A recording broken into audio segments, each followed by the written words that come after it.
Wis ora bakal wedi karo sapa-sapa aku. Anggere ora ana sing ngomongi bapakku sapa, iki ora sah malang kerik iki anggepe kaya nendi. Tenan kula mboten ajrih karo sapa-sapa. Sampeyan ngerti to nek kula ngamuk? Sampeyan ngerti nek kula nesu? Kula nguyuh sanggon-gon. Napa kelakon kayangan pesing kabeh? Lah taya rusak kayangan ketekan Bagong rusak. Ora karo-karuan. Bagong wonten dawuh. Sabar ya Bagong. Mboten saged sabar. Kedah sakmenika panjenengan paring dawuh sinten bapak kula. Niki kula wis mumet ket sore wau. Nganti weteng kula lara mergo sak lakon Bagong kok takon bapakne niku perkarane pripun?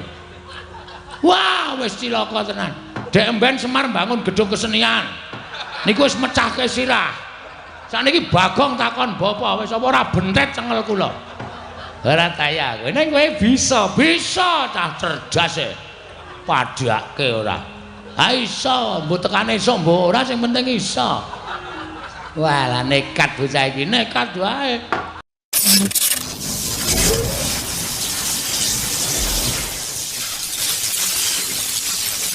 Kakang Narada, Kakang Resi Kanika Putra. Sawetawis rawuh wonten ing Balimarti Kundha Manik, Kakang Narada ingkang rayi ngaturaken pasegan panakrami kunjuk ngersanipun Kakang Kanika Putra, Kakang Resi Narada. Kencang warudaya pak pong buk bolong kali cedhe sapa sing gawe. Lha nuwun nggih, Di. Sampun lo tampi karya bombong raos sing manahipun ing Raka Sidhi Pangdal-udal. Asung pambagipun Paduka Kyai Prabu ing Suralaya. Ingin manduk dhateng Raka Sidhi Pangdal-udal akarya bombong raos sing manah. Mboten langkung pareng kula ngaturaken pudya pangastawanipun ingkang Raka kunjuk ngesa Paduka Adi Pramesti Bathara Guru. Kakang Narada, lo tampi akarya bombong raos sing manah. Mboten langkung kasekecak nuanggen jengan dika lenggah. Kakang Resi Kanika Putra, kawula non sampun boten kirang prayogi. Bisawanipun ingkang Raka pun Bathara Narada wonten ing Balimarti Kundha menika, Di. Apa dene sirat majaning ngulun Bathara Indra prayoga nunggone ngadhep ngarsaning pun Rama nggir. Tansah pinanganing kawidadan miring sambi kula sawanipun ingkang putra pun Bathara Indra Pukulun.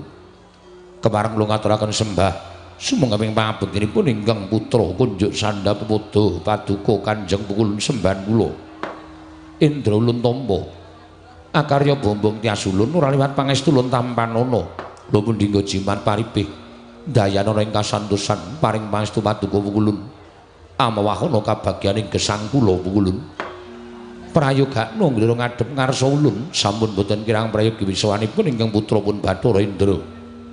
Apa dene sira Yama Dipati prayoga nunggil ngadhep ngarsan Ulun nggih Yama Dipati.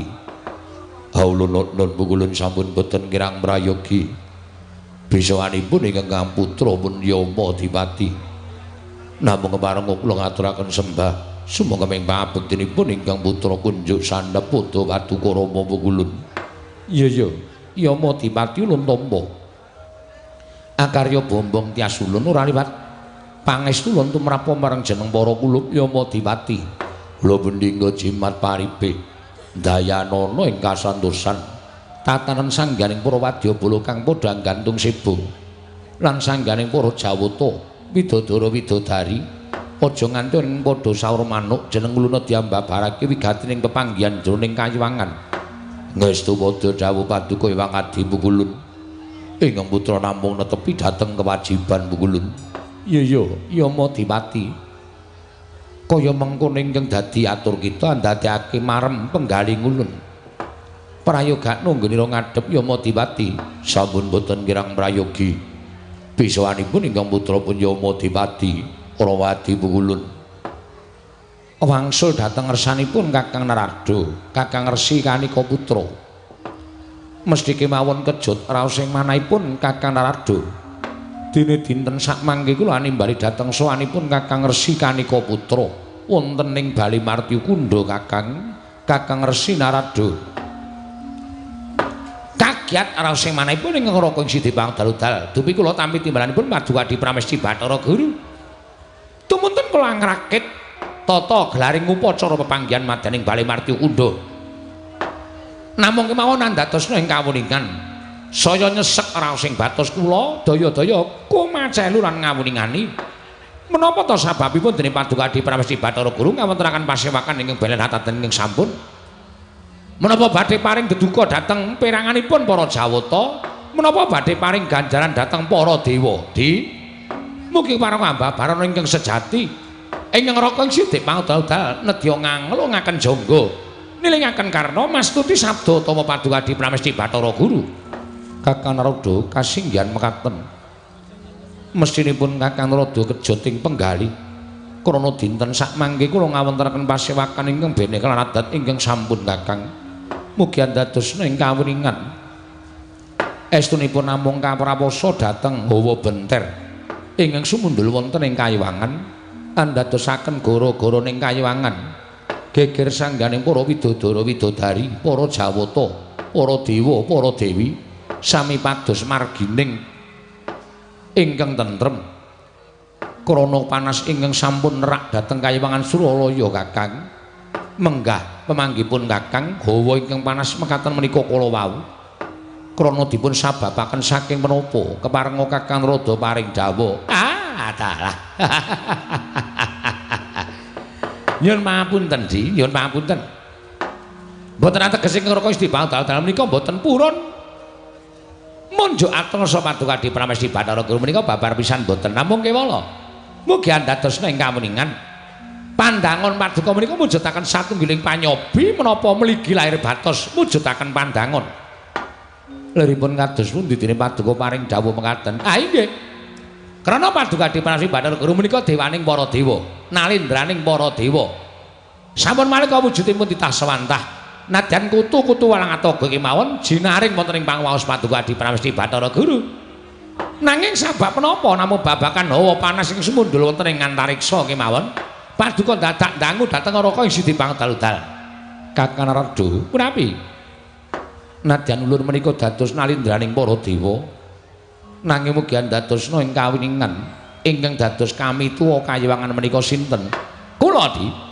Mila kula mboten wantun nglungkuli dhateng pangaosipun kami tuwaning kayiwangan ing angka kalih. Mboten wonten jamak limrahipun ing atasipun kula menika jejering ingkang damel cangkriman. Teka kula piyambak ingkang batang cangkrimanipun. Kula ingkang damel cangkriman Kakang Narada kedah batang cangkriman. Samangke nedya kula cocokaken kaliyan pemanggipun ingkang rayipun Manikmaya Kakang. Mekaten, Di? Inggih. Menawi telah mekaten radi majengaken kula ngabiyantara. Supados sampun ngantos duna dungkap panampinipun Adi Pramesti Bathara Guru. Kasinggihan mekaten Kakang Narada kula sumanggaaken Purbawasisa wonten asta Paduka Kakang Resi Kaneka Putra. Ah nggih, matur sembah nuwun, Di. Handrah ingkang Busitarum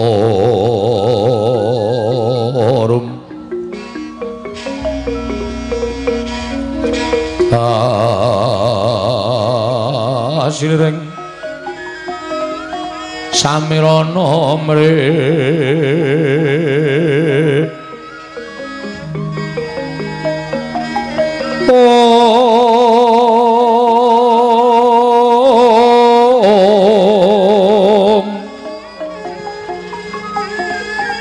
sekar kadung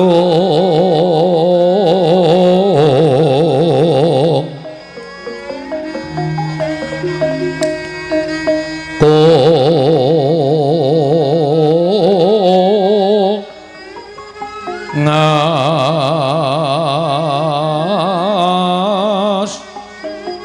dandanyo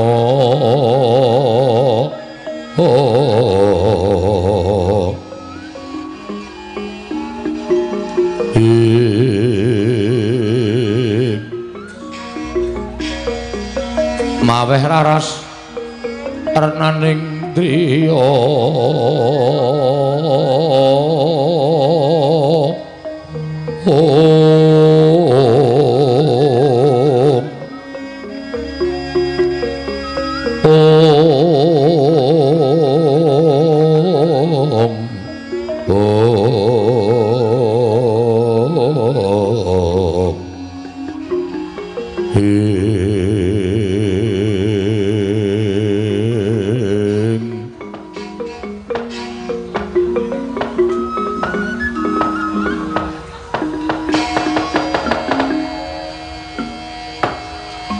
ugi andadosna ing kaweningan sejatosipun dumados ing gara-gara ing manduk wonten ing kayangan menika wonten pinten-pinten perkawis lho Di.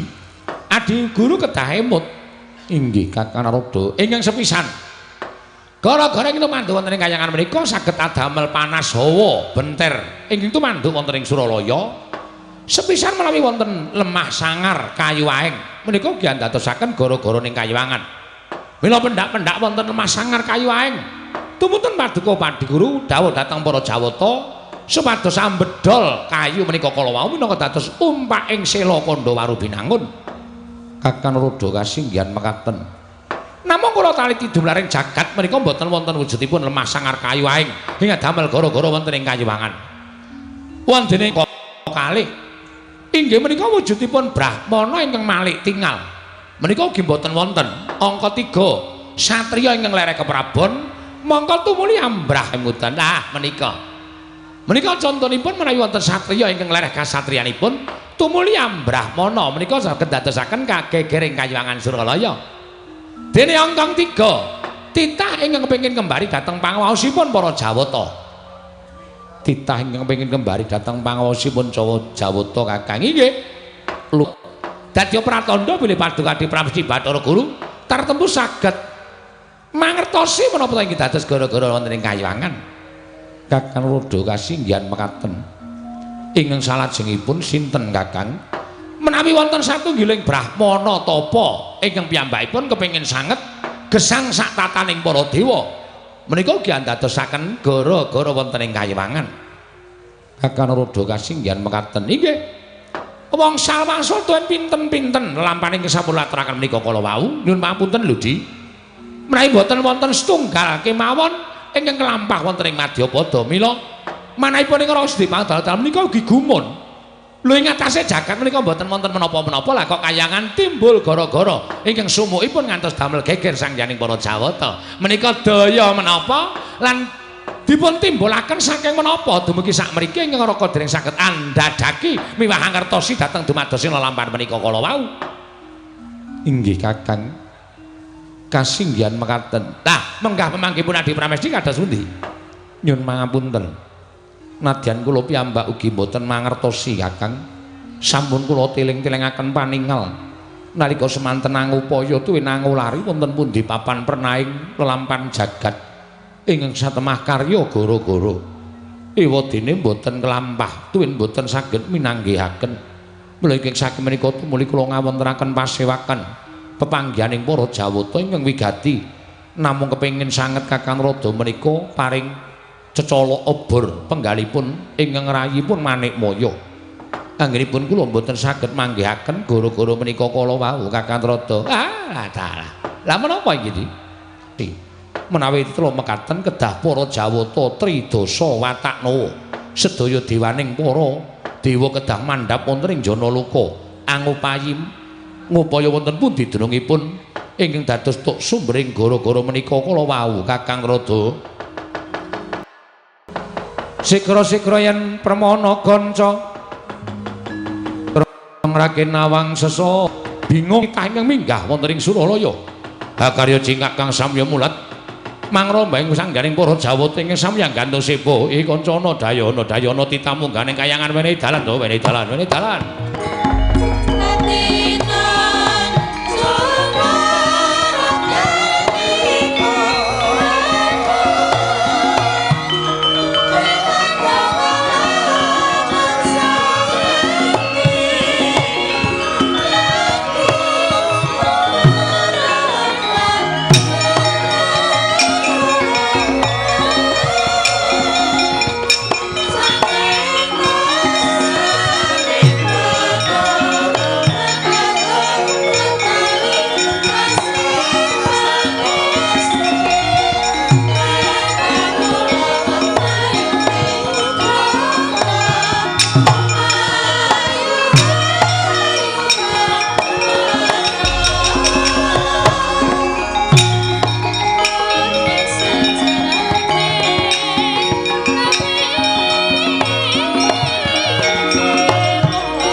Sinongwati jagat kinari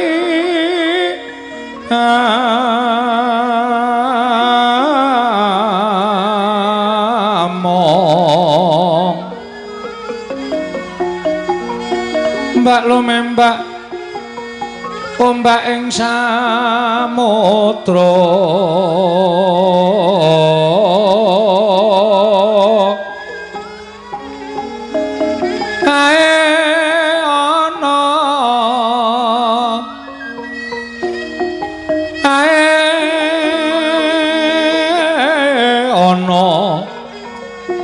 bali lumut ambreganggeng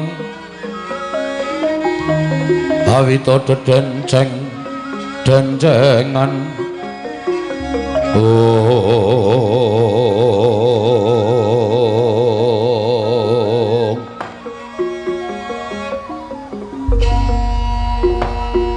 Kakang Narado Kakang Resi Kanika Putra sakmenika sampun kecepeng sinten ingkang dados goro garaning Kayiwangan pramila mboten aneh menawi mboten saged dipun tingali Kakang Narada menika wonten titah ingkang abiyantara nanging sireng kula waspadakaken jebul menika titah pujangkara wujudipun kawula alit menawi mboten klentu menika atmajanipun Kakang Ismaya inggih menika pun Panakawan Bagong.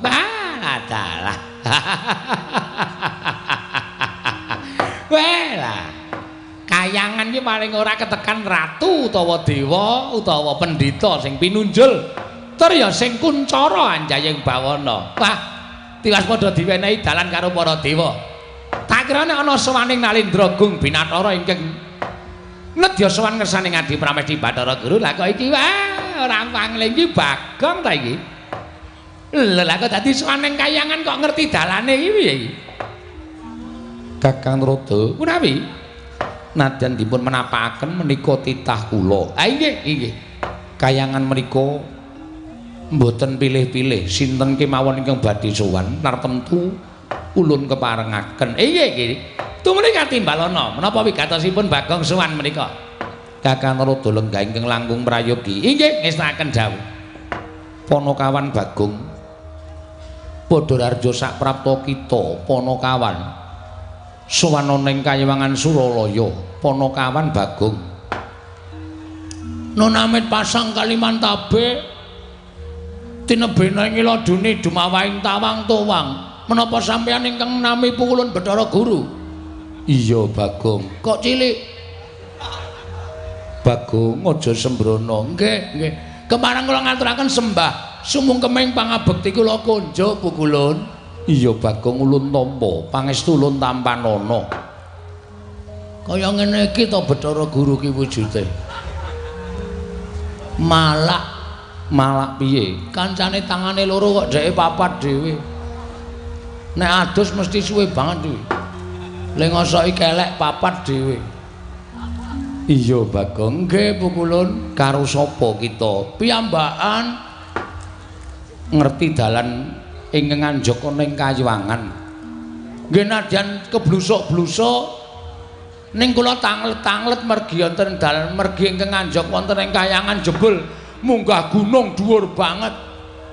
Nganti krekel-krekel niki kula gobyos kabeh mula nyuwun ngapunten nggih Bu kula nek kula mboten ngagem klambi ora apa-apa Bagong nune nggih matur sembah nuwun ta kencang warudaya Mbak Pak Pong Bu bolong kali codhe sapa sing gawe Bagong padha raja sak prapta kita niki sinten iki Ulun Bathara Antrada oh nggih kula mun tau ngerti Bu Ulun Bathara Antrada wilujeng bekti kula kunjung nggih Bu Ulun ya Ulun tampa pangestu lan tamanana ya Bagong. Kula pundi nggo jimat paripe.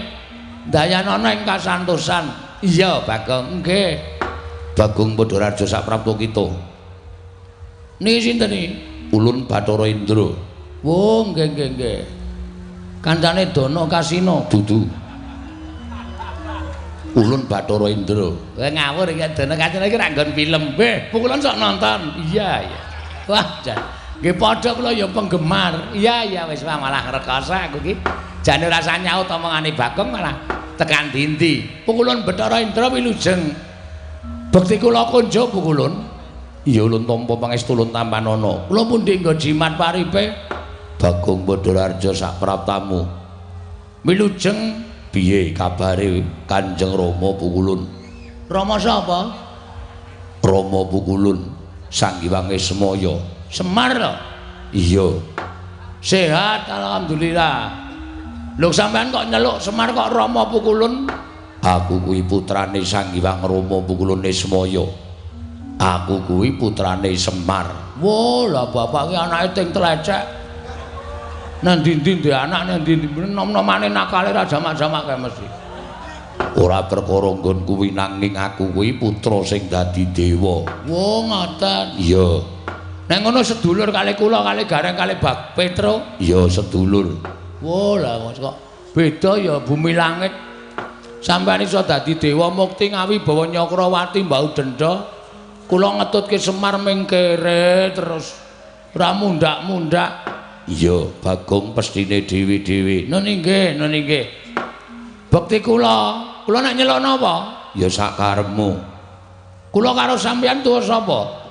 Aku dhewe ora ngerti takono bapakmu Semar. Wah, wis kacau iki silsilahe. Iya, Bagong. Bekti kula konjuk pukulun Yamadipati. Ya, pangestu tampanana. Nuni nggih, sanget anggen kawula dadosaken jimat paripe Bagong. Wonten dawuh pukulun. Ana apa Bagong kita sowan ngane-anehi teka dadi gegering kayiwangan hawa panas sing sumundulana ing kayiwangan. Ana kawan Bagong matura. Yen darbe panjaluk tumuli matura, yen darbe pitakonan tumuli takokno marang panjenengan ulun. Ulun bakal nampa ingkang dadi atur kita Panakawan. Matur sembah sewu nuwun tanpa pepindhan pukulun. Wale-wale menapa? Sowan kula ngersa paduka Hyang Pikulun menika estunipun nuruti kalih ati kula pukulun. Nuruti kelawan ati kita. Nggih. Sebabe apa? Critane ra ngeten. Kula niku krungu kabar nek Kak Gareng niku wis tau tate ketemu karo bapakne. Kula tanjeke teng omahe Gareng. Reng apa kowe wis tau ketemu karo bapakmu kok? Gareng niku semaur, heeh. Nek ngono adek iki dudu anake Semar, dudu ya mung anak pek-pekan ngoten. Lah bapakmu sapa, Reng? Bapakku ki padha karo bapakne Petro, tunggal bapak. Terus kula mara tenggene Petro. Truk, ngoten niku.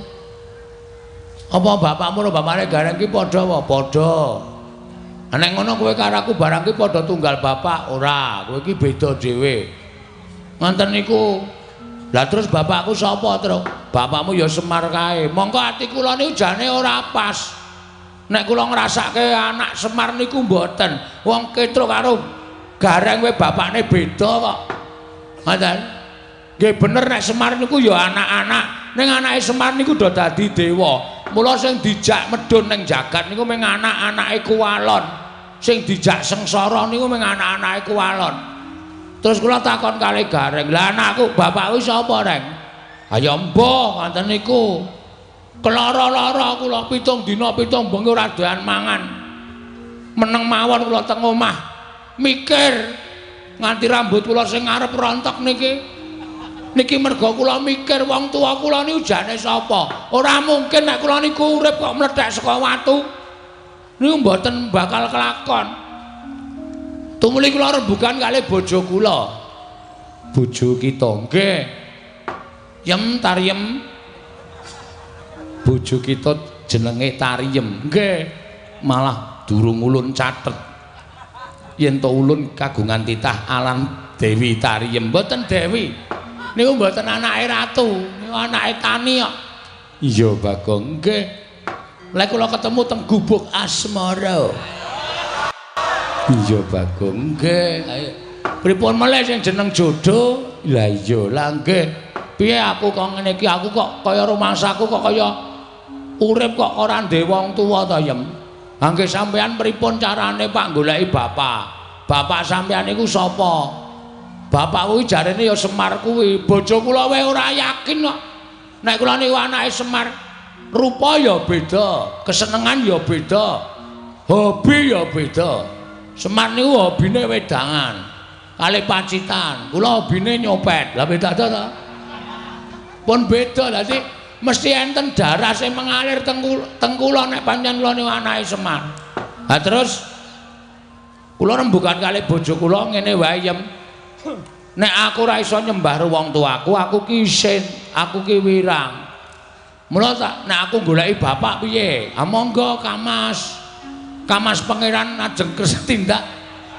Pangeran sapa? Pangeran anu bojo kula nek ngundang kula pangeran. Oh. Mboten napa-napa kan wis aku gelem ngepek kowe yem nek kowe nek nyeluk aku pangeran, ngoten nek nang omah. Sepriki niki nek ajeng tindak goleki bapak, nggih monggo. Ning kowe tak tinggal suwe lho ya mboten masalah ngoten. Mengko nek kowe kangen piye ora? Bojo kula niku Semar ra nggih tesih kathah tangga teparo to Mas. Anjen bojo kula niku tilas wong nakal. Oh iya. Ning kula slametke saking lubang napa jenenge kenakalan, kula entaske. Dadi saniki dadi wong apik ya wong iso gala-gala kumat. Iya iya. Ora apa-apa. Anak kula sing cilik dhewe niku ora mboten padha kali kula to? Iya, iya. Sik Basir, iya, iya. Niku raine mboten padha kali kula, nek mboten apa-apa tak openi jeneng kula niku seneng anu kok nglumpukke pahala. Iya, iya, Bagong. Sak banjure piye? Ah, terus kula takon. Aku lek arep takon endi ya saya coba bayangno. Semar tak takoni mesti lara ati wong Semar ki bapakku angkat. Upama tak takoni Mar bapak kuwi asline sapa? Mesti weh blegegek ugeng niku metu terus mesti. Ugek-ugeke niku wis ora bakal leren. Iya. Mula terus aku ora takon Semar ya. Apa aku tak takon Ndara-ndara Pandhawa? Ampun, wong sampeyan niku umure karo Pandhawa niku tuwa sampeyan. Mboten bakal ngerti. Tak takon Sinuwun Ndarawati apa? Ampun. Nika ya tuwa sampeyan karo Nata Ndarawati. Lah aku terus arep takon endi? Mang minggah teng Kayangan Surabaya. Suralaya, Suralaya. Dalane ngendi yem? Nek ngendikaning Kyai Sepuh kudu munggah Gunung Himalaya. Kula lakoni mongko dhuwure minta ampun. Pucuke nganti ketutupan mega niku rak saking dhuwure. Kula nggawa tampar mendaki kula niki wau. Iya Bagong, nggih. Terus tekan latar sing ngombo sing panas banget wae jenenge napa Pukulun? Repat kepanasan. Ah. Repat kepanasan riku panase ra jamak-jamak. Terus kula ajeng mlebu niku dijegat buta loro. Nggawa gada kali nggawa pedhang gedhe banget. Kowe buta ingkang tunggu kari sela matangkep. Jenenge sapa? Cingkara Bala, Bala Upata. Kula dicegat ra entuk. Kula nekat tak tantang gelut. Lho, Cingkara Bala Upata tak tantang perang. Nggih, asalahe kula ra entuk mlebu kok. Lho terus piye iki? Buta loro pun mati kabeh teng mriku. Lho. Mati, mati nang urip meneh. Ampun kuwatir to, sampeyan rasa kaget.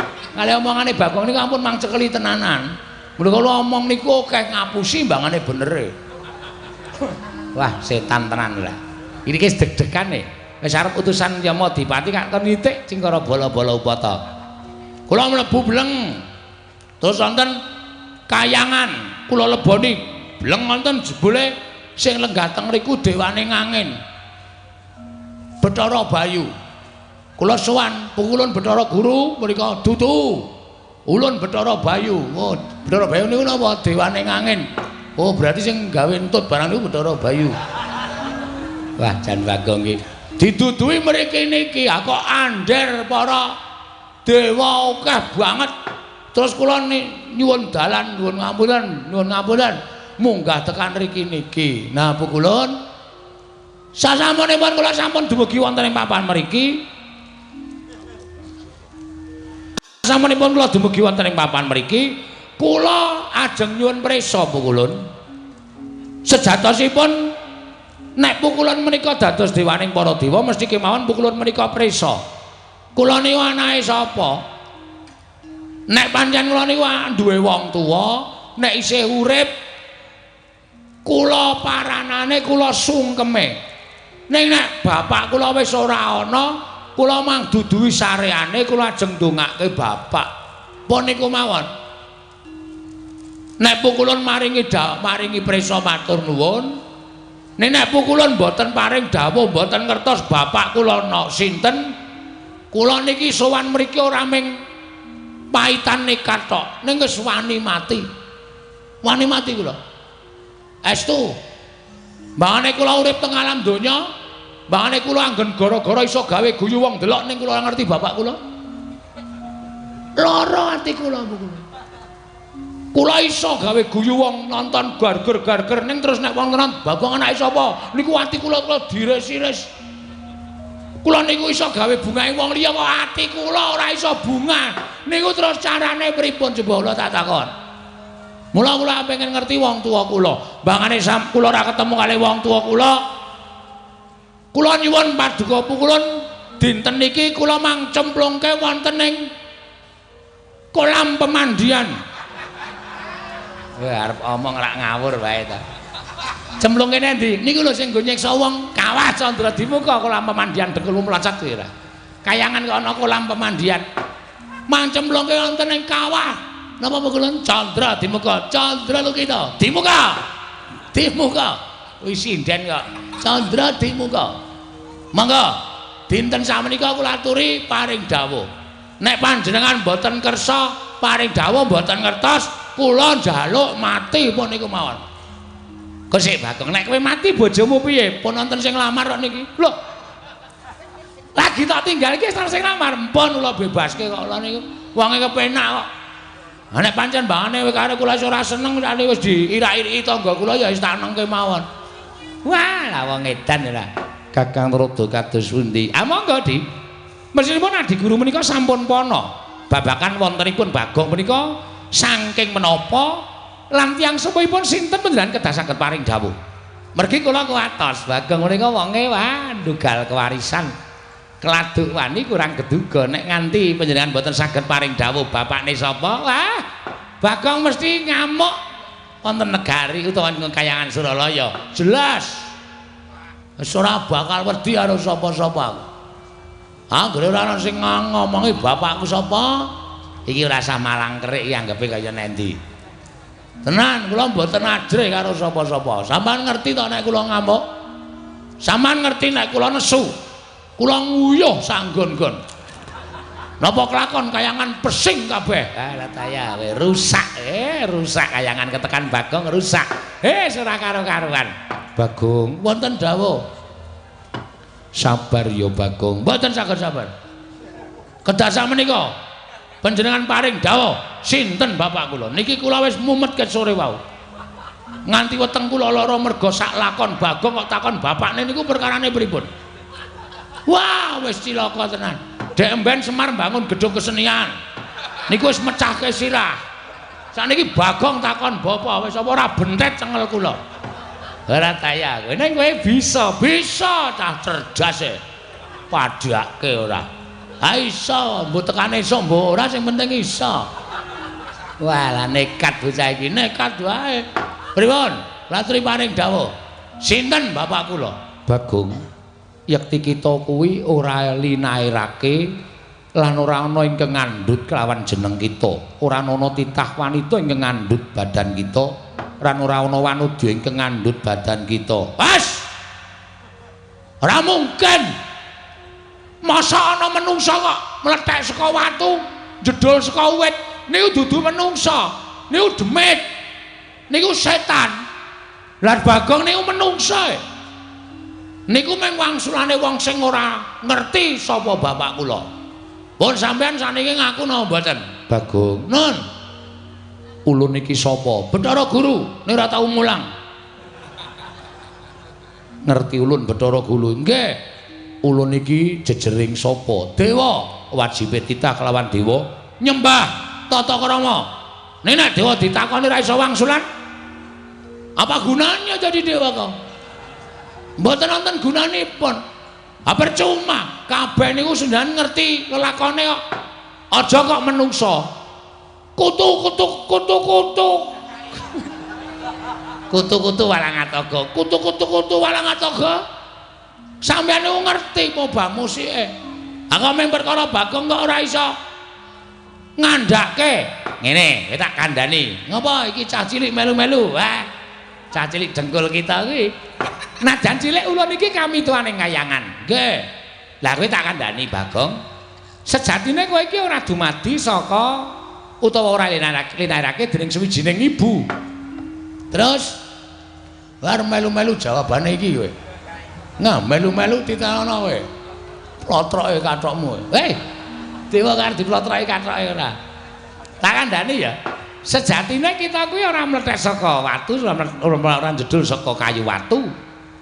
Ning kita kuwi dumadi saka sabda. Sabda piye maksude? Hah? Sabda piye maksude? Kira clemongan lho iki. Iki getihku wis tekan sirah iki.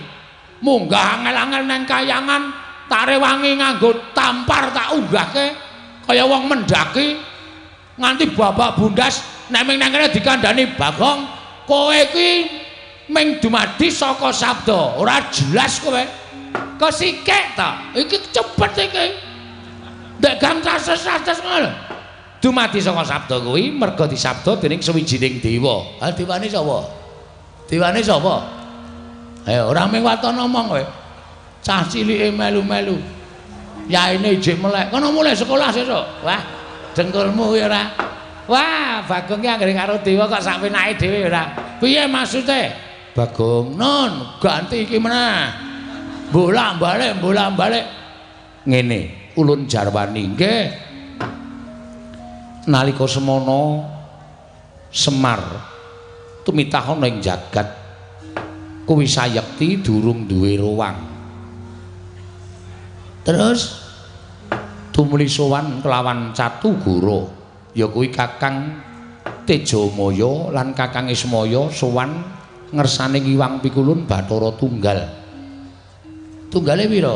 Lho, Bathara Tunggal kuwi wong tuwa ulun, Rama ulun. Oh, bapak sampean? Iya.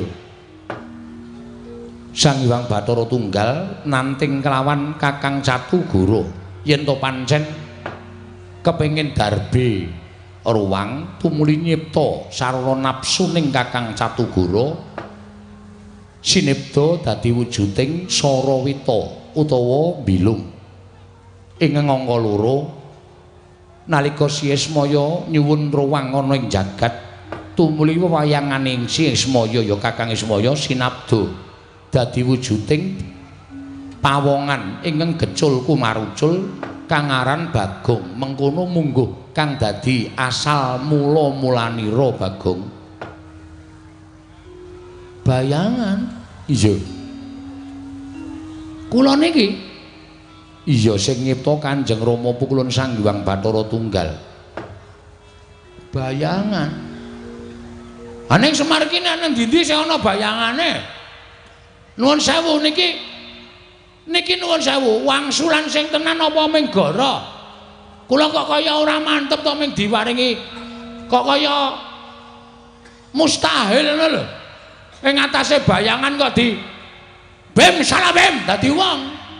Ya ora mungkin niku akale ora ketemu nalar niku mboten iso nek kaya ngoten niku. Wase saniki kula ming kepengin jenenge bapak kula.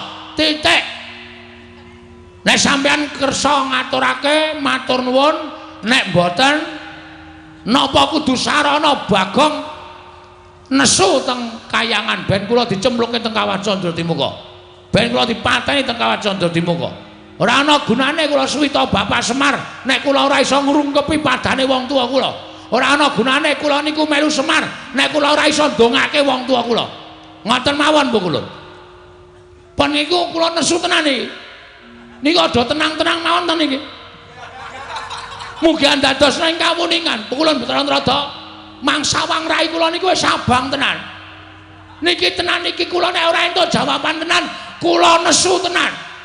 Nek perlu kayangan kula gawe sungsang bawana balik pukulun.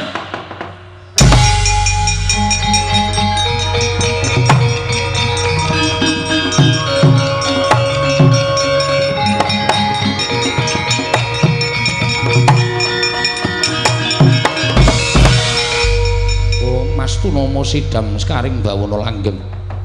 Bagong aja kaya mengkono Bagong. Mundhak ora prayoga kedadeane. Pun kajenge.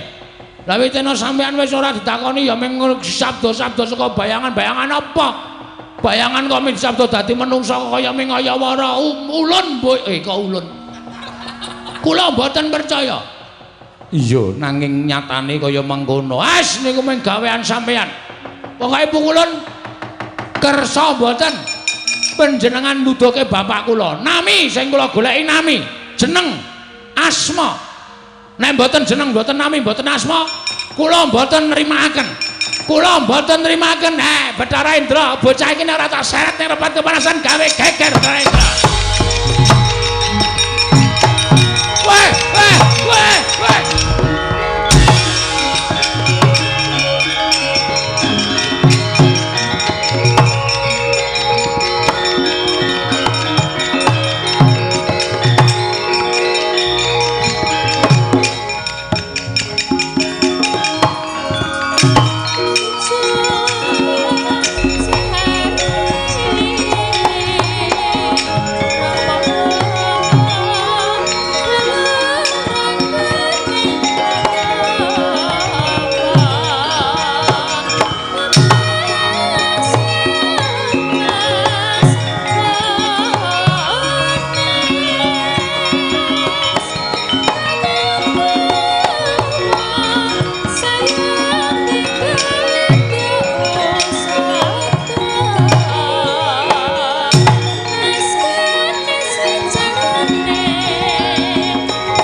Menawi iki kados pundi kawontenan sakmenika sampun pinanggih ingkang dados tuk sumbering perkawis. Nggih.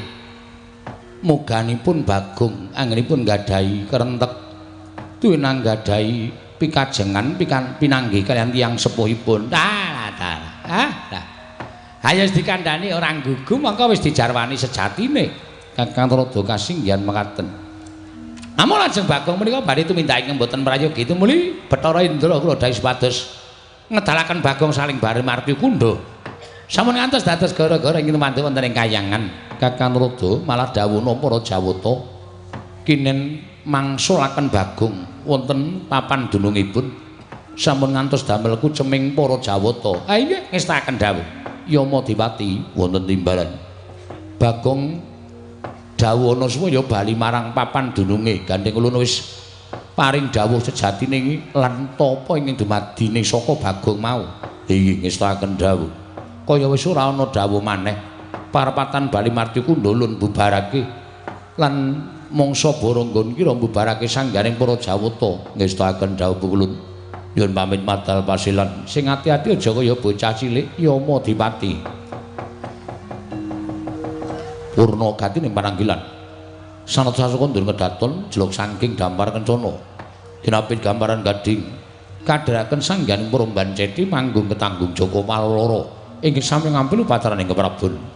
Kawis tinggal saking Mandra tindaknya Sri Naranata. Lamun katinon saking Mandrawa kaya tansah jejengkaran tindaknya Sri Naranata wau. Paripurna sang nata